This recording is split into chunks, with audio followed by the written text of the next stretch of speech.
प्रिय मित्रों, जय श्री कृष्ण। मैं हूं आचार्य डॉक्टर विष्णु कुमार मिश्रा। आपका इस अति विशिष्ट कार्यक्रम पर बहुत बहुत स्वागत करता हूं। मैंने पिछली वीडियो पर नवमांश कुंडली कैसे बनाई जाती है, मैंने इसका वीडियो आपको समर्पित किया था। आज मैं जो आपसे चर्चा करने वाला हूं, नवमांश कुंडली की महत्वपूर्ण क्या भूमिका है। आज का जो हमारा खास टॉपिक है बिग बी, अमिताभ बच्चन और नवमांश कुंडली।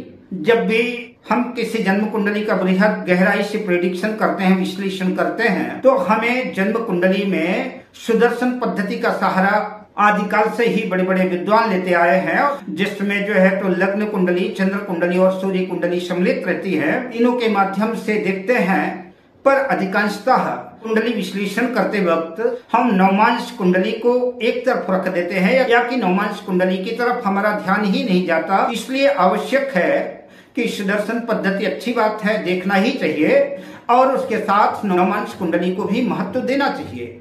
समस्त खोडास वर्ग की कुंडलियों का जो मूल आधार है वो लग्न कुंडली ही है। लग्न कुंडली का तो अपना विशेष महत्व ही है, उसको तो हम दरकिनार कर ही नहीं सकते। लेकिन नवमांश कुंडली का अध्ययन भी जो है तो श्रेष्ठ परिणाम के लिए सर्वोत्तम साबित होगा।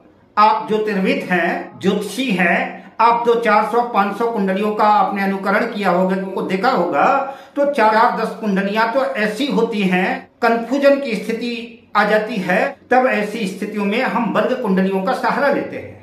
और कई बार तो ऐसा भी देखते हैं कि किसी जातक की कुंडली में ढेर सारे राजयोग बने हुए हैं, किंतु जिस जातक की जन्म कुंडली में हमने राजयोग देखे थे कि उसके जन्म कुंडली में राजयोग बने हुए हैं, लेकिन उन राजयोगों की उम्मीद लगाए लगाए उस जातक के जीवन की साँझ ढल जाती है, बुढ़ापा आ जाता है, लेकिन उसके जीवन में राजयोगों का कोई भी अंश देखने को नहीं मिलता। उसके जीवन का स्ट्रगल, उसके जीवन का संघर्ष बना ही रहता है, और उसकी कुंडली में राजयोग निर्मित है।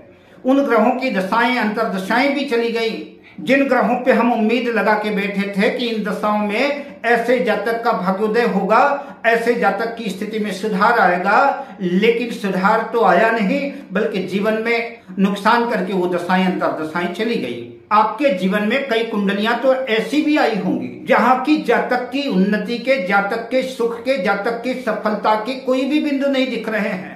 कुंडली में श्रापित योग बना हुआ है, पितृ दोष बना हुआ है, ग्रहण दोष बना हुआ है, विष दोष बना हुआ है, किमद्रुम दोष बना हुआ है, किंतु जातक के उन्हीं दशाओं, अंतर्दशाओं में जातक की जबरदस्त उन्नति हुई। जातक शून्य से शिखर तक की यात्रा तय कर गया, और हमने उसको कुंडली देख करके बताया था, तेरे जीवन में सफलता नहीं मिलेगी, तेरे जीवन में सुख, समृद्धि, ऐश्वर्य तो है ही नहीं, और उसकी गजब की उन्नति हुई। ऐसे तमाम बिंदुओं का निराकरण करने के लिए कुंडली विश्लेषण करते वक्त नवमांश कुंडली का महत्व देना चाहिए। मैं इस बिंदु पर आपसे चर्चा करना चाहता हूं। अधिकांशतः ज्योतिषी नवमांश कुंडली का विश्लेषण दाम्पत्य जीवन, मैरिज लाइफ के लिए ही करते हैं, पर मेरा अपना मानना है कि हम लग्न कुंडली से जो जो चीजें देख सकते हैं वो सारी चीजें नवमांश कुंडली से देख सकते हैं, और हमको देखना भी चाहिए। लग्न कुंडली में ग्रहों का अंश बल, ग्रहों का खड़बल, ग्रहों की डिग्री अपना महत्व तो रखती है, लेकिन आपके ग्रहों की सर्वाधिक पोटेंशियल पावर जो है नवमांश कुंडली प्रदर्शित करेगी कि आपका ग्रह कितनी पोटेंसी में है, कितनी पावर में है, कितनी शक्तिशाली में है, या कि कितना निर्बल है, कितना कमजोर है, यह नवमांश कुंडली बताएगी। हमने लग्न कुंडली में जिन ग्रहों को नीच राशि में देख करके, जिन ग्रहों को कमजोर समझ करके, जिन ग्रहों को निर्बल समझ करके, जिन ग्रहों को पाप पीड़ित समझ करके अपना डिसीजन सुना दिया कि जन्म कुंडली का पंचमेश पीड़ित है, तुम्हारे ज्ञान की वृद्धि नहीं हो पाएगी, तुम्हारी शिक्षा नहीं हो पाएगी, तुम्हारे घर में संतान का होना मुश्किल है, भाव, भावेश, भाव का कारक सब पीड़ित है, और हमने कुंडली में बता दिया कि तुम्हारे जीवन में संतान का सुख नहीं मिल सकता।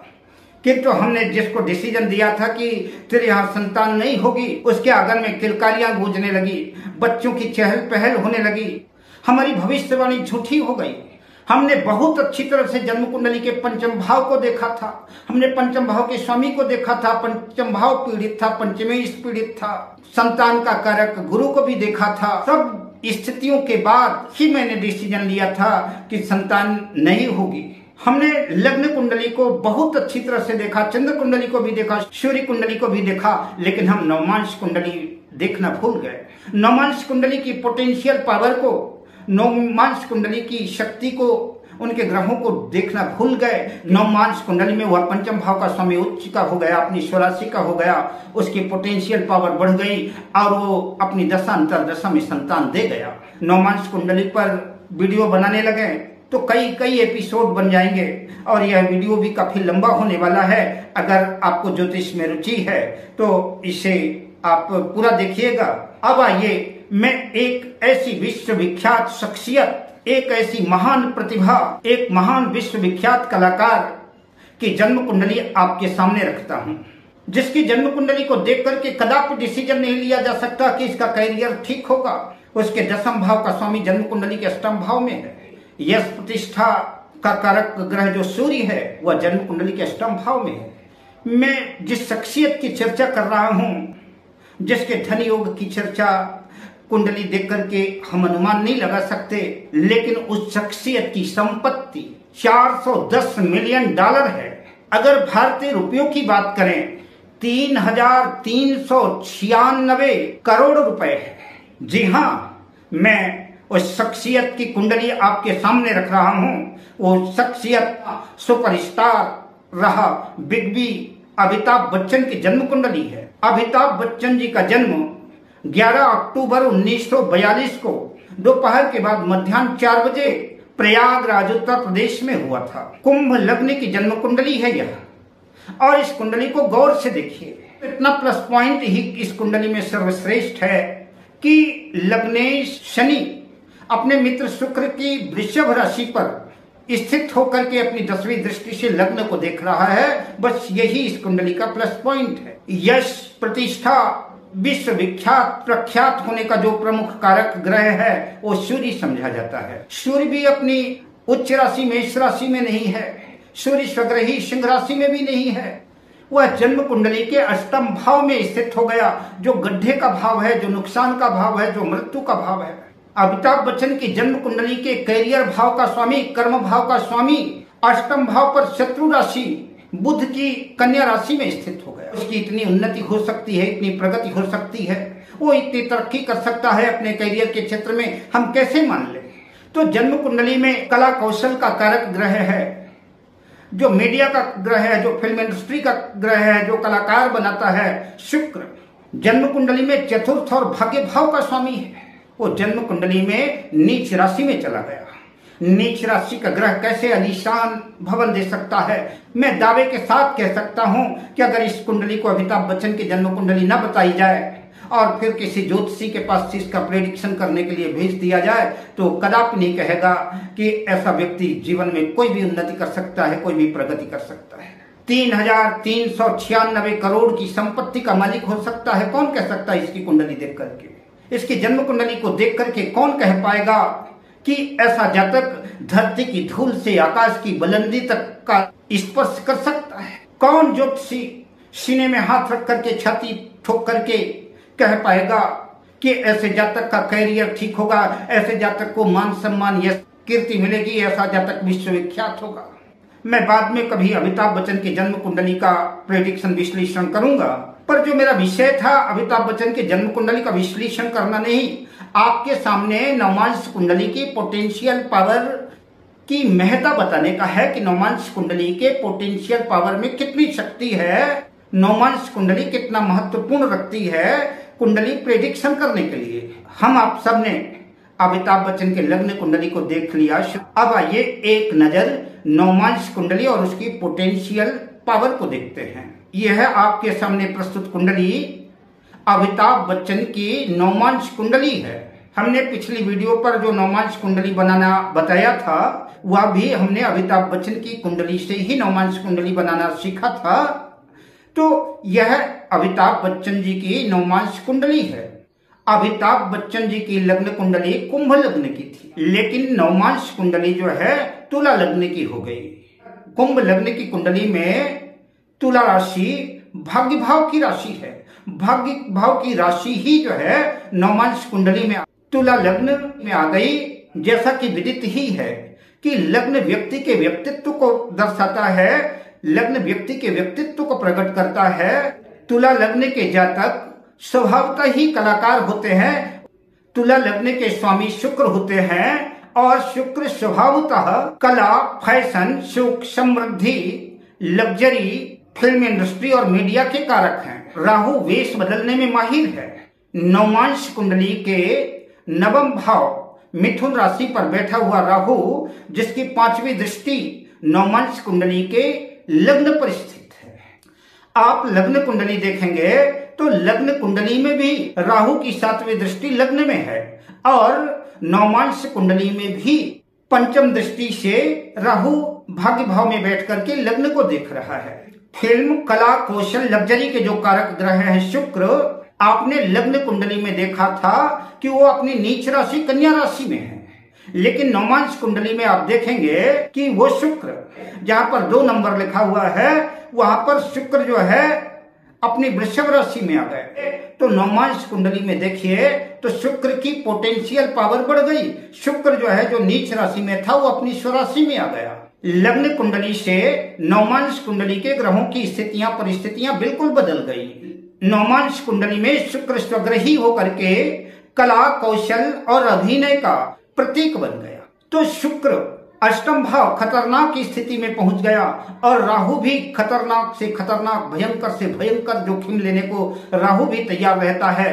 और अष्टम भाव अनुसंधान का भी भाव है, खोज का भी भाव है, एक्सपेरिमेंट का भी भाव है।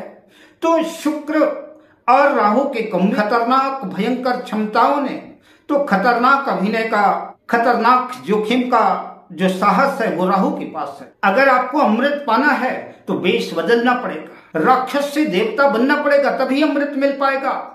यह कला कौशल राहु के पास है। तो राहु की 5वीं दृष्टि लग्न में, नवमांश कुंडली के लग्न का लग्नेश, जन्म कुंडली के अष्टम भाव में जो मृत्यु का भाव है, जो खतरनाक से खतरनाक भाव है, अन्वेषण, खोज, एक्सपेरिमेंट का भी भाव है। अतः आपने देखा होगा कि अमिताभ बच्चन ने अपनी एक्टिंग में, अपने अभिनय में खतरनाक से खतरनाक स्थितियों में मृत्यु का भय छोड़ करके बखूबी पूरे साहस के साथ, पूरे पराक्रम के साथ अभिनय को अंजाम दिया। और कई बार आपने सुना होगा कि उनको अभिनय के दरमियान मृत्युजनक स्थितियों से भी गुजरना पड़ा। संक्षिप्त में इतना ही समझिए कि शुक्र और राहु ने अमिताभ बच्चन को फिल्म इंडस्ट्री का बादशाह बना दिया। आपने अमिताभ बच्चन की लग्न कुंडली देखी। लग्न कुंडली के 10वें भाव का स्वामी मंगल लग्न कुंडली के 8वें भाव पर शत्रु राशि में स्थित हो गया था, लेकिन वही मंगल जो लग्न कुंडली के 8वें भाव में शत्रु राशि में था, वो नवमांश कुंडली के 10वें भाव पर आ गया। मित्र चंद्र की कर्क राशि में 10वें भाव पर और उच्च के गुरु के साथ हो गया। गुरु भी लग्न कुंडली में कर्क राशि में थे, लेकिन जन्म कुंडली के 6ठे भाव में थे। जो गुरु जन्म कुंडली के 6ठे भाव में था वो जन्म कुंडली के 10वें भाव पर आ गया, लेकिन लग्न कुंडली में भी गुरु कर्क राशि में था और नवमांश कुंडली में भी गुरु कर्क राशि में आ गया, गुरु वर्गोत्तम हो गया।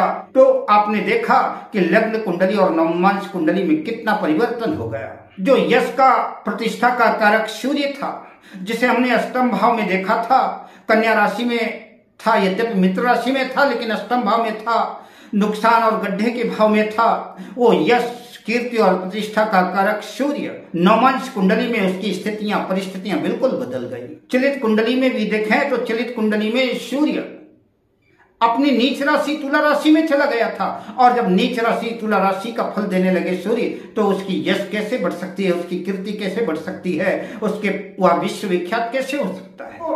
हमने लग्न कुंडली में सूर्य की हमने जो कंडीशन देखी थी तो सूर्य कमजोर था, लेकिन हमने नवमांश कुंडली में देखा तो नवमांश कुंडली में सूर्य की पोटेंशियल पावर बढ़ गई। वो कॉन्फिडेंस, आत्मविश्वास का कारक, ये कारक जो है नवमांश कुंडली के 11 भाव में स्थित हो गया, अपनी सिंह राशि पे स्थित हो गया, अपने घर में स्वराशि का हो गया।